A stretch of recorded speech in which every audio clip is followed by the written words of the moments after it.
After the intense thrills and spills we saw at Kansas Speedway last week for the 1UP Superstar Series playoffs, we're here at the Irish Hills of Michigan for some more high action racing here at Michigan International Speedway. This beautiful high-speed, wide, open 2-mile oval that's provided some great racing over the years, and I'm sure it'll provide us with some more here this afternoon. And alongside me to bring you all the action once again is James Ellison for today's race, and it's pretty much front-loaded with contenders. We've got a lot of our playoff drivers starting up front today, as opposed to a few weeks back when we didn't have that many. The cream is rising to the top for Michigan, but there's a lot of factors that go into winning a race here. Oh, absolutely. You gotta do just about every weekend. You gotta have right strategy, make the right calls, and you gotta be up there in contention if you want to have a shot at winning these things. And that's definitely the goal for every single one of these drivers, playoffs or not, series regular or not. We have a few regulars in the other series up here in the top 10 sort of starting lineup, but the main focus is, as always, going to be on the playoff contenders. Absolutely, and with the intense 3, 4, sometimes even 5 wide racing you can see in the big pack here at Michigan, these guys are got to keep themselves clean today to cement themselves into a good points position, considering that Talladega is lurking up ahead next week. As we can now bring you the starting lineup for today's 50 laps of racing action. Joshua Michaels, surprisingly, it took him this long to get his first pole of the season. He's had such a strong season up to this point. Surprising to me that it took him till now to get that pole as well. J.D. Martin, his teammate, lines up alongside him to lock out the front row for Robbers Racing. Christian Vargas, the two-time champ, starts third alongside Mark Davey, and Jeffery Finguy, the hometown driver and the winner last week at Kansas, completes the top 5. But like you said, we've got a couple Nitro National drivers up in the top 10, Cody Goforth and Ryan Griffin, both of whom are going to be full-time in this series next year, and I feel like this would be a great opportunity for them to prove that they've earned that promotion. Oh, absolutely. I'd love to be out there racing with them, but the entry list is just so stacked. But I'm going to be cheering my fellow Nitro National drivers on in this one, especially Ryan, because it's his home race for him. And I think it'd be a great race for quite a few drivers here, playoffs or not. So really looking forward to seeing how this plays out for all of them. So with that being said, we have all 42 drivers ready to take the green flag, and we're ready to bring you that action now. This is the 1UP Superstar Series playoffs from Michigan International Speedway, and the green flag is getting set to get this great race underway once again for the Premier Series. As the pace car gets ready to pull off, and there it goes, Joshua Michaels and J.D. Martin on the front row for Robbers Racing. Will one of them score big today? We're about to find out. The green flag is in the air. Pretty even start from the front row. Actually, it's J.D. Martin that gets there first, but I believe that inside line will pay dividends heading into the first turn, especially here in Michigan.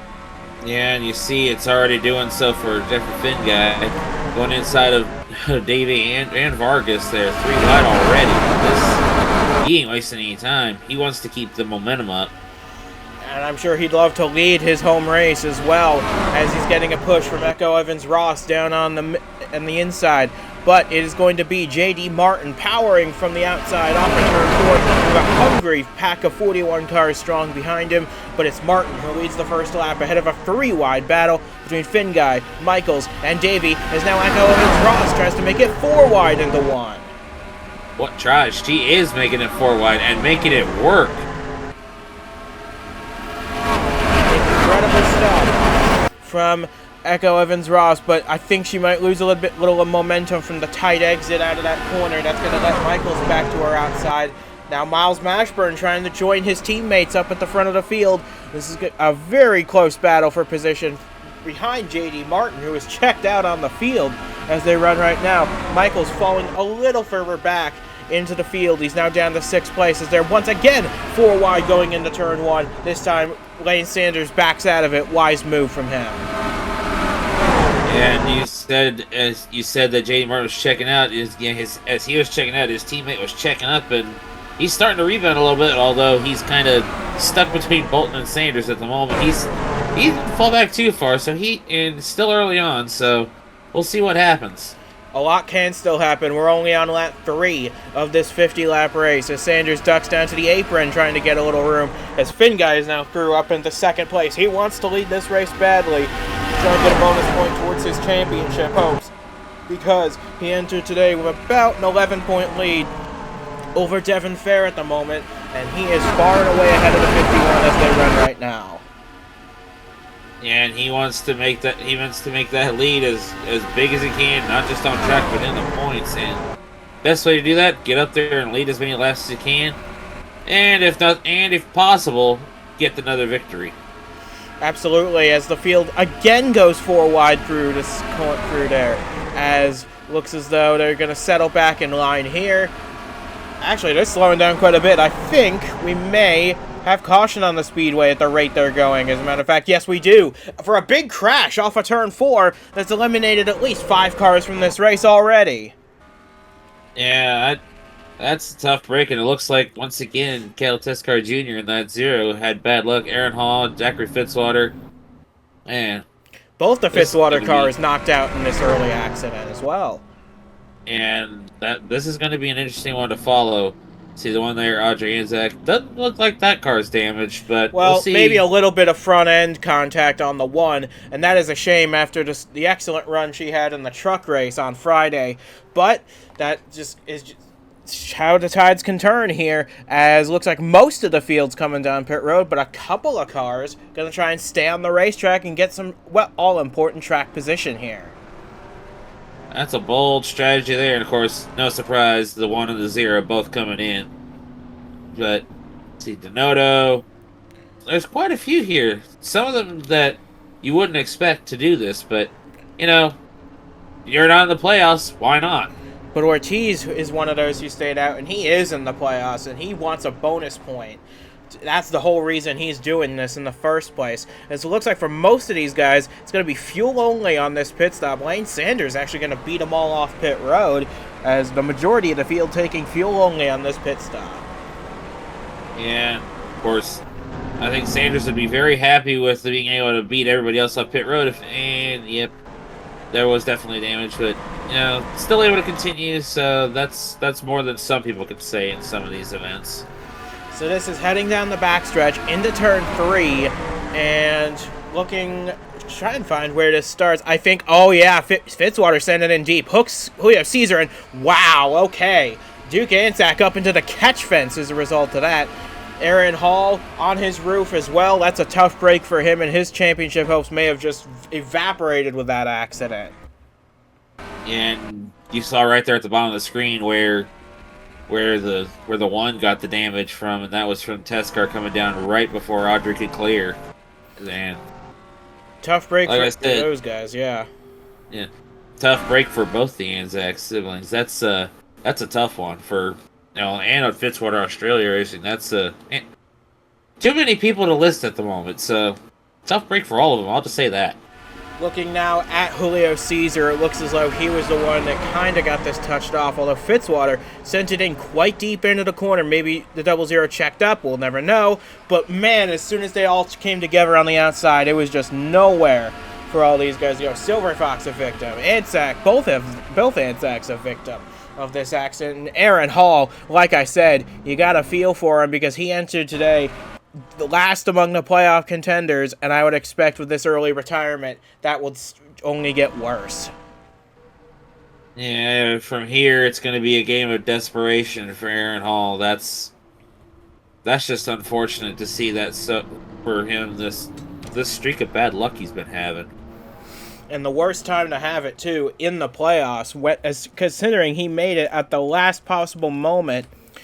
That's just a tough break for Aaron Hall, and he will finish 40th in this race, but still placed ahead of the 2 Fitzwater cars who will bring up the rear of this field when it's all said and done. That's a tough break for all 5 of the drivers knocked out in this race, and I would imagine Teskar and Audrey would be a bit off pace for the rest of the day as a result of their damage. But the good news is, I believe, looking at this pace car here, that, yep, lights go out. We're going to be going back racing next time they get across the line with some new leaders out front. 8 cars stayed on the racetrack here.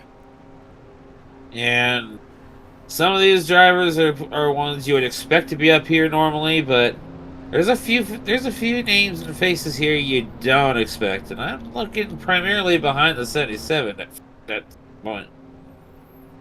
Yep, so, looking at all the cars that stayed out, Sam Donotto leads the race, Chrissy Spletzer in second place, Roberto Crown Jr. third, Nick Ortiz, Keon Daly completes the top 5 in the 20, Emma Kruger in 6th, Liam Nolan 7th, and Aguo Zhao taking over the 99 this week in place of regular driver Ryan Vasquez, who was shaken up in that big accident at Kansas. He is the last one on that stayed out. Lane Sanders in 9th is the first one off pit road. He took fuel only, as did the majority of the field. What I'm curious of is this strategy call from the 91. I think his goal is to jump everyone ahead of him on the restart and grab a lap lead before he starts to fall back through the field. It's a good idea, but I definitely would not put all kinds of hope in that when the 77 and the 55 in particular of the 3 ahead of him have been really fast. Wouldn't count out Spletzer either. She's shown Splitzer's shown some speed lately, and off and on, but here we are, green flag back in the air, and Spletzer got a bit of a better jump than Donotto, although the 77 remains ahead. Yeah, I wouldn't be surprised if that changes, though, down the back straightaway, because look at him trying to start thinking about fanning out the turn 1. Spletzer's getting a little bit of run off of the back bumper of Donotto, and look at Ortiz. He's wasting no time. He ducks to the inside of Roberto Crown Jr. Potential teammates possibly for next season. We'll find out as the rest of the year unfolds. But now Emma Kruger ducks out of line. She's going to try and help the 91 as Crown goes way wide. Spletzer goes for the lead, and Ortiz trying to make the pass on both of them. Yeah, Spletzer made the move and just barely going to get a lead that lap, which, you know, that whole organization there that Spletzer drives for definitely needed that, even if it doesn't end up being the same result at the end of the race. Yeah, it just shows that their cars are fast enough to race up front when it matters, but I think Nick Ortiz is going to power past the 86 in a matter of laps here. As we go to our far shot, they just shoot off into turn 3. Look at this, Emma Kruger, Sam Donotto, and Chrissy Spletzer 3 wide out of the corner, and looks as though the 70's not done yet. She wants the lead of this race as they're 4 wide across the line. 4 wide for the lead. I'm beginning to wonder, did they not get, well, they obviously wouldn't be in their cars, wouldn't be able to get a replay, but they probably would have heard about the carnage that happened in that first caution, so I think they're going to get a little bit of racing in here and then settle down a little bit, and hopefully we'll get a good green flag stretch here. But so far, Emma Kruger has surged out to the lead ahead of Chrissy Spletzer, who takes the high line out of 4, but then look at this pack behind. J.D. Martin, Jeffrey Finguy, Ben McDonald, 3 playoff drivers, all trying to push their way towards the front through all the cars that stayed out, and J.D.'s doing an exceptional job of it. He's already up into the podium places.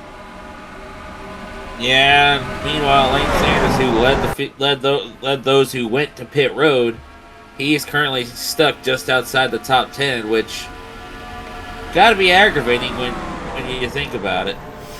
And when you consider that the other yellow spoilered cars are taking off down the road, it really does look annoying for the 87. As McDonald tried to move underneath Martin, nothing doing there. Emma Kruger continues to lead this race, and it's been a up and down season, mostly downs for this 70 team. The only top 5 they have all season was their win at Road 1, as it looks as though Donotto pushed the 86 way up the racetrack, and that's going to cost Chrissy Spletzer about 5 or 6 spots. I think Donotto washed up just a little bit and was probably fortunate that Spletzer was there, although I would think Spletzer would disagree on that, but what can you do out there? It's just a simple racing deal as now Roberto Crown Jr. is getting back up in here again. And And he's being pushed. I believe that is Christian Vargas right behind him. Yes, it is. So Vargas doing a good job fighting his way through the field. He's going to go to the outside of Crown, try and take over the third spot, and he will. But look at J.D. Martin trying to push his way to the front. He's about to pass Emma Kruger for the race lead again. Now, he's going for the lead again. Different opponent, but same story pretty much. Yeah, and as we look back through the field, it looks as though Audrey and Tescar, they're starting to fall off now a little bit from the back of the field.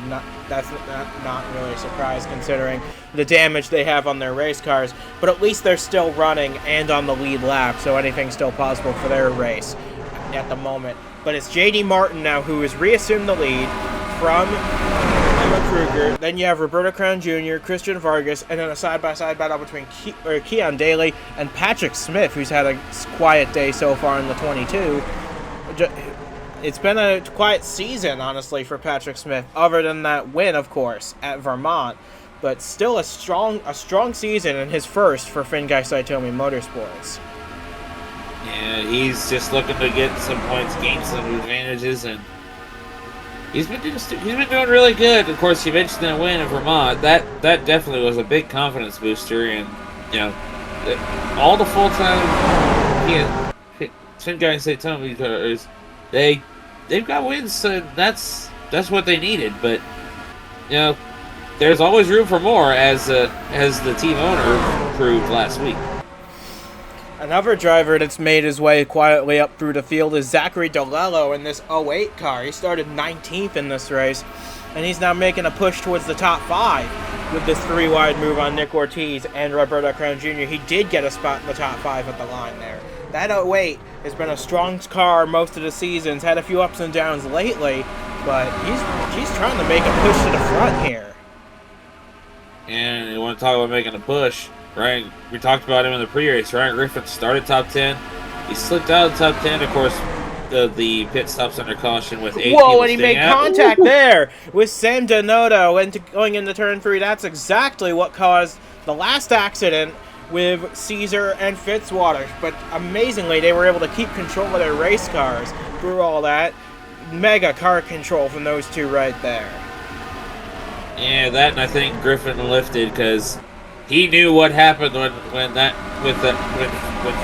sent it, and you know, he saved it this time. As it looks like Fair's going to make a move now. He's got to get some ground made up here if he wants to have the hope of another championship. Because look who's right behind him. It's Jeffery Finguy, who has the championship lead over him, and they're leaning on each other in 3 and 4. These two have history off the track. They're not the best of friends, but they're putting on a fantastic show for the fans that have turned out here at Michigan International Speedway. As further up front, we've got a lead change. Zachary DeLello gained 7/10 on that last lap. Where did he come from? To rocket past both J.D. Martin and Emma Kruger. While they were battling side by side, DeLello said, "Thank you very much, I'll have 2.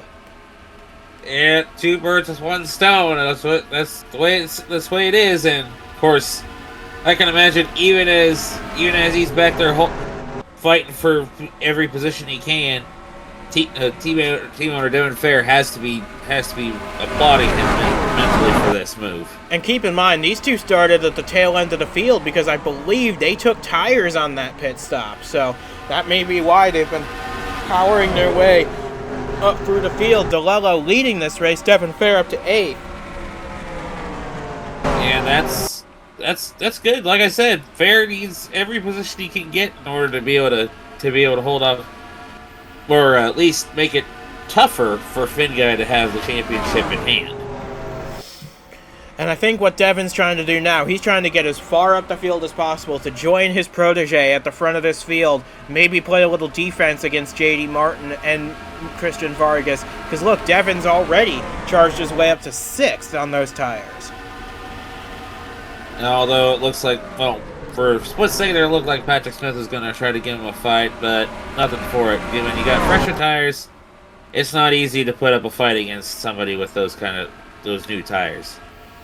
But look at Zachary DeLello. He's starting to pull away from J.D. Martin. He's already got a half-second lead, and it may be bigger now that he's in fresh, clean air on the nose of that 08 car. So this is an incredible run. And look at Devin Fair. He's going to take going to take Vargas and Kruger. He's going to clear his teammate. And now set off after the 70. He's already up to 4th place. You got four Toyotas there, practically under a blanket from 2 different teams, and well, now it's down to 3. As Fair is clearing up and setting sail, he's got a Chevy ahead of him to get past. And that's been the dominant car of the race so far, J.D. Martin. But I think we've got a new sheriff in town, and that is Devin Fair, who has powered his way. Oh, but he washes up through 3 and 4. That might cost him a little bit of time here to J.D. Martin. But Zachary DeLello is having no such concerns. He is clear and out front. He's got a 1.3 second lead over the field. Yeah, Fair better watch out, because if he keeps washing up, I just looked back at the bottom of the top 10. His rival for both championship and I guess everything else, off-track events, he's got to watch out for him too. So, and I'm sure Finguy would love the extra motivation. Of course, he doesn't need it. He wants to win at home, but he wants that extra little push, I'm sure, as Fair does clear Martin and moves up into 2nd. The problem he's got is he is now 1.7 seconds behind Zachary DeLello, the car he owns, so I don't think he's worried about it too much at the moment. He might be trying to hang it out until their next pit stop. And something else that people may or may not think about, if DeLello can hang on and get the win, Fair still benefits as the team owner. It won't be the same as winning the race himself, but I have no doubt he'll still be proud of what can be accomplished if that 0-8 ends up in victory lane. That would be a very special thing for Zachary DeLello. He's the defending Nitro National Series champion, of course. Made the move up to the Superstar Series this year and has had up and down year. He's not going to be Rookie of the Year. That's Zayden Davidson. However, it's still been a great year, as it looks as though William Brock had a tire go down on him recently. He's been in and out of the pits. I think he just actually left. He's now 4 laps down, but he's turning some of the fastest laps on track right now. And the bad news for him is he's got a lot of work to do if he's going to gain even one of those laps back under green. But we'll never say never, but it is going to be a tough road ahead. Remember Joshua Michaels last week at Kansas. He went 6 laps down, was only able to gain, I believe, 1 of those back naturally. So we have another new player in this top 5. Ryan Griffin's fought his way up to the top 5. He's going to try and swoop down the inside of Vargas and Martin. He's going to try and get into the podium places at his home race. He's going to try and get his first top 5 finish in a Superstar car. Yeah, it's like you're reading my mind. I was just going to mention, you want to talk about home track chances, as we got people pitting now.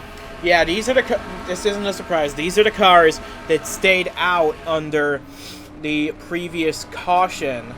In addition to Dylan Young, he's pitting early. You have a couple cars who pit even earlier on the previous lap.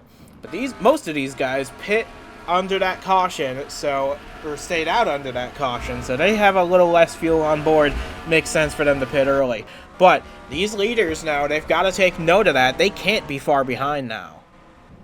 Well, you would think not, because if they don't want the others to just pit to have an advantage, especially if we are having another caution here, which I know that's an evil word to say, or an evil phrase to say, but things happen. But you're right. They can't wait too long if they want to have a chance to destroy that advantage that those that just pit had.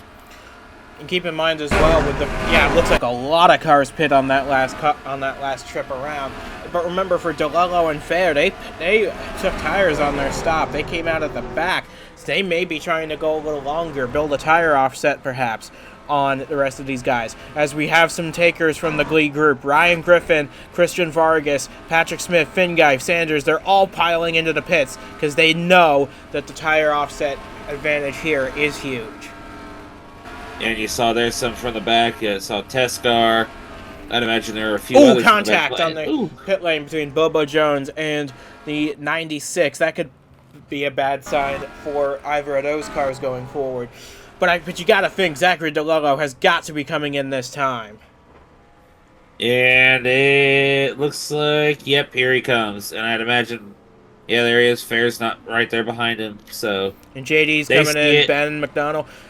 Emma Kruger's already pit, and so have all these guys, so don't be worried about them staying out. They've already been to pit road. But look at the onrush of cars coming out of the pits here. That could be interesting to keep our eye on. Yeah, especially because the way pit cycles usually work is one strategy works better over the other, whether it's the undercut or the overcut or somehow right there in the middle, you find the perfect way to do it. And strategy is always a key part of this racing, and we've talked about it all different manner of ways. And it's just as you see, team owner and team driver side by side here. But critically, Devin Fair gets the overtake on Zachary DeLello in the pit lane. Maybe the Revolution Racing crew is just a little bit better on their feet, but they're both going to lose out to Emma Kruger, who takes over the lead, and to Keon Daly, who's second. They may even fall into the clutches of this pack, who are racing nose to tail right behind. So the staying out a little longer may have bit these guys, but they do have fresher tires than those around them, even by a few laps, as Donato squeezed AJ Jones there just a little bit. That is the second driver he's drifted up almost into and nearly cost positions, as DeLello seems to be struggling on getting back up to speed here. Yeah, but it looks like he's back up now. He just needed a little extra time to get there. So he is going to cycle out in about 10th place. Devin Fair's pretty much settled himself into the top 5 as they come up to lap Cale Tescar Jr. here in the 0. So I'm going to be curious to see how this goes. I would imagine this would be a pretty solid pass by the 70, and sure enough it is. Yep, and that's just shall we say, an salt in the wound for Tescar. That's not what he wanted. He knew it was going to happen, but for it to actually happen, you just got to feel for him. He's had a rough year. But I would expect him to have a much better year going into 2025 with Revolution Racing. That's going to be a dangerous combo going forward. As DeLello is starting to get a little caught behind traffic here. AJ Jones, Stephen Gale, Crown, Nolan, they're all around him as Devin Fair trying to pick off a few cars. William Brock, of course, is several laps down, but those ahead of him are for position in the 51. And with slightly fresher tires as he comes up on Donato and Ortiz here, I'd say he's going to try to do everything he can before the good on the tires of everybody wears off. Yeah, so he's already working on Donato. That is for 5th place. And he's going to try and get to work on Nick Ortiz next in the 91. Dylan Young's not that far up the road either. But then you have to go quite a long way to get to Keon Daly in 2nd and Emma Kruger, who leads this race. So we're coming up on 15 laps to go. I think that's enough time for Devin to get up there. He's only 2.4 off the lead. You think that's enough time for Devin to get back up there? Well, it could be. Of course, the fact that he's clearing a lot of his opponents immediately around him with the help of the lap car test car, that's helping him quite a bit. But as we see DeLello trying to rebound himself here just a little bit, it's going to be interesting to see how this plays out. As now you can see it right there at the bottom of the screen, as all these drivers get past the 0. Fair is clear, and he is trying to go after Daly and Kruger. Yeah, and he's already chopped off a good chunk of that margin. So Devin Fair is on a mission. Zachary DeLello is too, to some extent. He's getting past Ortiz. He's getting past Crown. Next up for him is Liam Nolan. I think the 08 might be in a decent position for a top 5 finish. Might not be the win he was on target for before the pit cycle, but still a really strong day for this 08 team.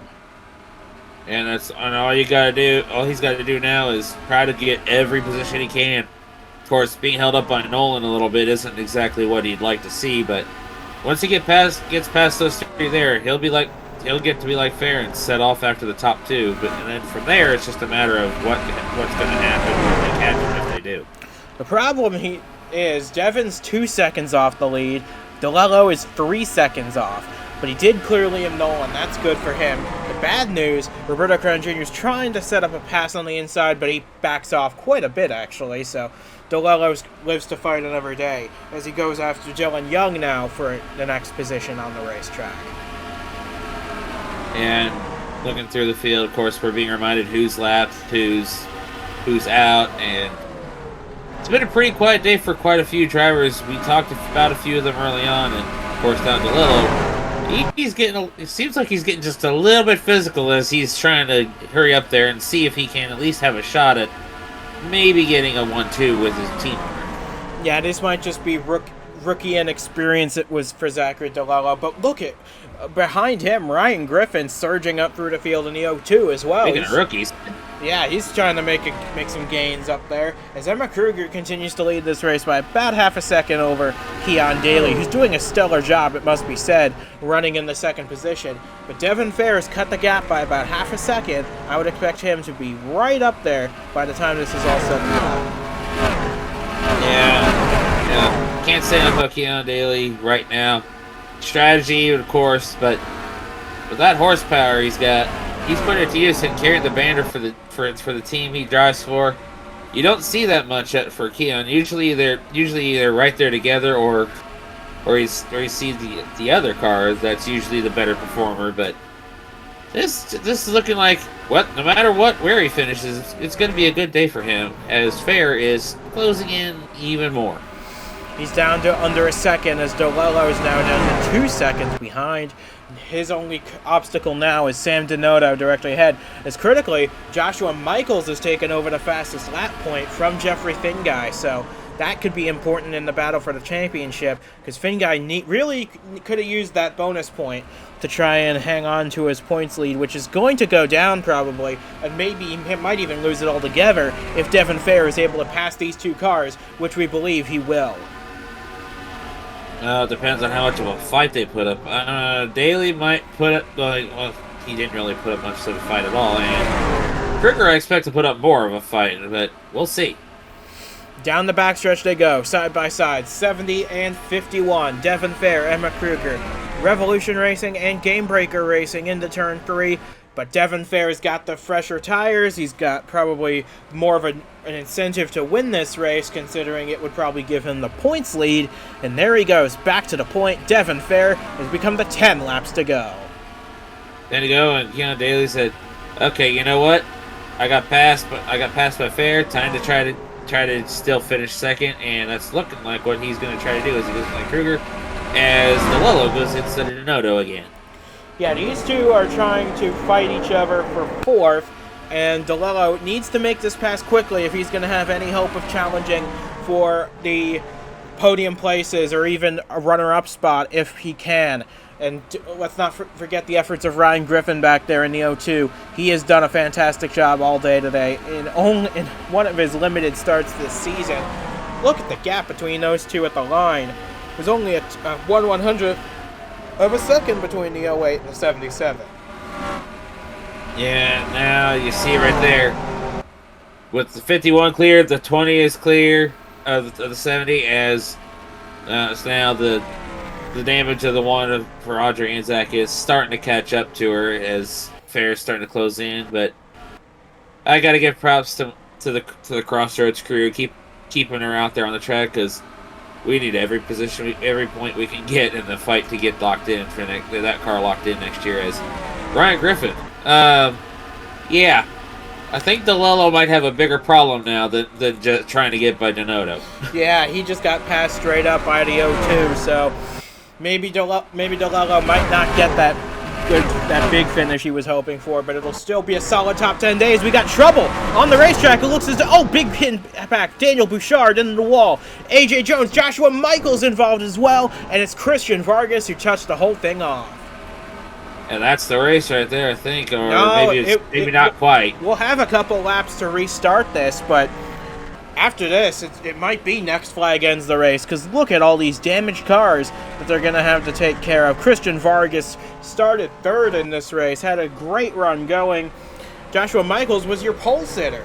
So I'm curious to see what in the world transpired here to cause so much damage for a lot of playoff contenders. And there's AJ Jones, who's going to likely pull out of this race. And that right there tells me one thing. That's a heartbreak for him. We've talked about it a lot. He's looking for a ride next year. He's and with him getting out of this race, that's gonna put Chris Lattimore as the last Team Duke car and driver out on the track. But biggest interest here is, will this give DeLello a chance to try to go for this again when the flag flies, even with as little time as he'll have? Yeah, and of course, William Brock, the only one to come down pit road. He was a little older tires than everybody else. But Audrey Anzac will be happy about this because she will get the free pass under this caution and get back on the lead lap. So we're going to get you a replay of what happened here in just a moment. But a tough break for a lot of good drivers and their equipment to be put out of action this late in the going here at Michigan. This is where Vargas was running, and Michaels is ahead of him, sending it off into turn one. That's a big lunge by the 54, and he just collected the 6 right there. Oh, big shot by the 31. Wow. And that tipped the 73 into the outside wall. Tough break for Bouchard. He was having a solid day, and then Michaels gets hit again there. Jeez, I hate to say it, but you really do have to put most of the blame there on the two-time champion. Yeah, just a mistake. The mistake that was made a bonsai move. Didn't work out. No, it did not. One more look at this. You can see Vargas was quite a long way back from the 6. He might have been trying to get away from Lane Sanders in the 87. Overcooked it into the corner, and Michael's just a bystander here. And then AJ Jones just nowhere to go. Bouchard. Just so many innocent bystanders in this. And of course, Michael's double whammy gets hit again. This, like I said it last week. In some regards, you're afraid to be a playoffs contender. In other regards, especially mainly the good parts, you're happy to be one. But in this instance, it's tough being a playoff contender for sure. So, with that, Vargas and Michaels join Aaron Hall as playoff drivers with some significant issues today. But Devin Fair hasn't had much to complain about this race. He is your leader, and we're coming to 4 laps of racing to go.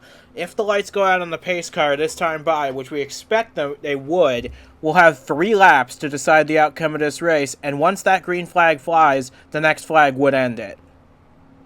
And I expect several of the contenders behind Fair to make an effort at it. Kruger, Griffin, I would definitely say DeLello will, but I wouldn't put it past Keon Daly to try something here, because this is probably the best position he's been in a while for what could possibly be a great victory for him if he could pull something off. But too many others around him to guarantee that he could do something and succeed. And this would be his first career win in the Superstar Series if he were to pull it off in that 20 car. So it's gonna take a lot to get past Devin Fair on this restart. But as we predicted, the lights did go out, so we're gonna have a 3-lap shootout to decide the outcome here at Michigan. We have 36 cars still running, 32 of which are on the lead lap, with the addition of Audrey Anzac, who got the free pass. So it's going to be very tight for the win, I imagine, but you got to keep in mind, we're only going to have 3 laps of racing if everybody manages to stay off each other. Yeah, that's the big point there. If they stay off each other. Because we've seen it before, especially late in a race, cautions can breed cautions, and sometimes they breed cautions that end the race. And this is going to be real interesting to see how this plays out, because if anybody were to make a move for the win, they got to do it as if every single one of these final 3 laps is it. Because, like I said, you never know if somebody's going to trigger off something that'll bring out the final caution to slow things down for the rest of the day. Well, we're going to find out. Pace car's off, and for the last time we're in Michigan, we're going green with Devin Fair out in the lead. Keon Daly, he's already getting a big jump. on the race leader and defending series champion. This could be an opportunity for him. Denoda certainly wasting no time, diving it off down into turn 1, so alongside the O2 and alongside his teammate now. And Daly didn't quite get the peek out that he was hoping for, but he ain't letting Fair get away easy. That's for sure. No, but as they power down the back straightaway, we got a spinner in the back, and it's Echo Evans-Ross in the 39. Looks like she got hit by somebody else. That is going to bring out a caution flag. That will end this race. That means Keon Daly's got one last-ditch effort to make, but he goes wide, knocking him capping. He's going to get overtaken by Sam Denodo, and Devin Fair is going to come to the caution flag as a winner in Superstar competition, 38th time. And right there at the line, you saw it happen right there. Griffin followed Denodo past Daly, and he will get a podium finish in his home track if things hold true coming to the final lap here. Oh, and Joshua Michaels was the one who tagged Echo Evans-Ross at the very last minute, and that may be his race over. And you gotta feel for Joshua Michaels. He was our pole sitter today. He was doing such a good job of staying out of trouble up until the very end, and now he's going to post his first DNF at a playoffs. And that's really going to hurt because he entered today 10th in the points. Yeah, that's real tough because we talked about it before. He was the regular season champion, and ever since then, it's just not been a good time for him. He's struggled with something fierce.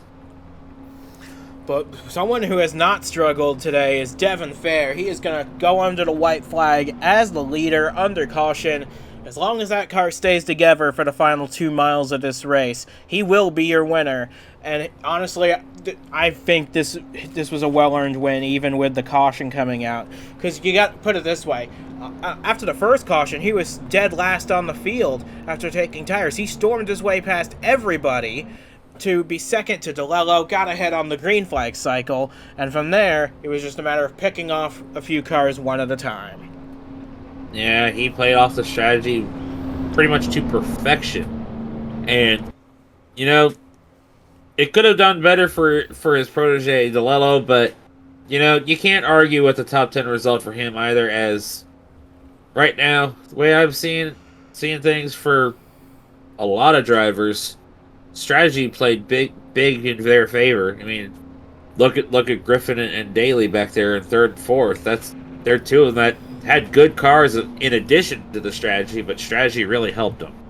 And you also got to throw into that hat Emma Kruger, Roberto Crone Jr., and Nick Ortiz. They all took advantage of that early caution, stayed out during it, and that's going to pay off for them. They're going to get a good day out of this. But no one's going to have a better day today than that of Devin Fair, the defending series champion, who, as he comes out of a turn 4 to complete this final lap under the caution flag, is going to get his 8th career win, and this one is going to be a very special win for him, because he is going to, with this win today, tie his predecessor in that 51 car, the 2020 champion Stephen Hunter, at 4th on the all-time win list. With this victory today, Devin Fair and Stephen Hunter, 8 wins on their board. Yeah, that's an impressive marker to make, and a Fair success has really been tied to this car, and I don't think anybody can see him driving any other number or for any other team, because that success, it's hard to beat. Yeah. Success. Yeah, how about Sam Denodo and Ryan Griffin completing the podium? Griffin, his first top 5 in a superstar car. Keon Daly gave it his best at the last minute, but comes home 4th after losing a few spots at the end. J.D. Martin 5th, Kruger 6th, Zachary DeLello. What could have been for him today had the pit stop gone a little better under the green flag, but he still brings it home a solid 7th. Roberto Crone Jr. 8th, Nick Ortiz, Miles Mashburn completing the top 10 in this race. But Devin Fair, a really good day for him with a win, his 3rd of the season, the 8th of his career, and like I said, it ties Stephen Hunter on the all-times win list, but pretty soon actually, we'll get you a replay of this car, Echo Evans-Ross, that brought out the final caution today.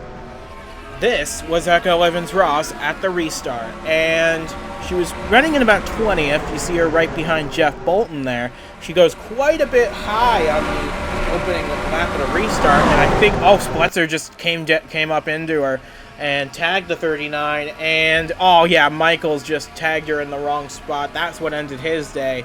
Tough way to end the race for Echo Evans-Ross, who started in the top 10, and for Joshua Michaels especially, considering he was your pole sitter today. Yeah, it's real tough, and if there's one thing that Echo Evans-Ross could be happy about is she's got to win, but this is just a rough go for her. But she and the rest of the field will be able to gather it back up and get ready for next week, because, oh boy, next week is going to be a thrill ride for all 42 drivers involved, because that will be at Talladega Superspeedway in the heart of Alabama in this time next week. That is always a good time for our drivers and especially our fans. We're looking forward to seeing what these guys can do at Talladega going forward. So, indeed. Yep. Yeah, I'm absolutely nuts for attempting it.